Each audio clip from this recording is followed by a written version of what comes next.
Kaixo nere super txiki eta super familia, zer modu zaudete.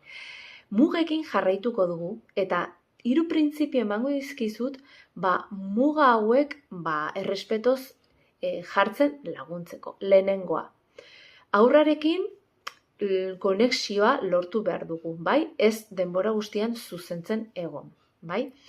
Azkenean haurrak noiz laguntzen du, gurekin emozionalki lotuta dagoenean. Ezezko bat garrasitik, ez da berdina, ezezko bat loturatik, emozionalki efektiboa delako. Bigarrena, zuzen eta empatiarekin. Ez du esan nahi, zuzen edo zorrotz ibili behar gehala, baizik mantendu behar dugula hartutako erabakia zauritu gabe edo gaizki sentiarazi arte, esan nahi dut.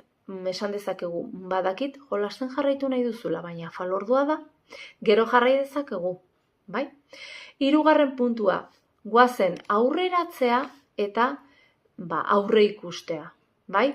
Batzutan baditugu egoera berezi batzuk, zailak direnak kudeatzen, orduan arau txiki batzuk, itzein behaiekin lehenago, batzutan izaten da, irteratan, edo bisita bereziak ditugunean, edo erosketa batzuk egin behar ditugunean, bai?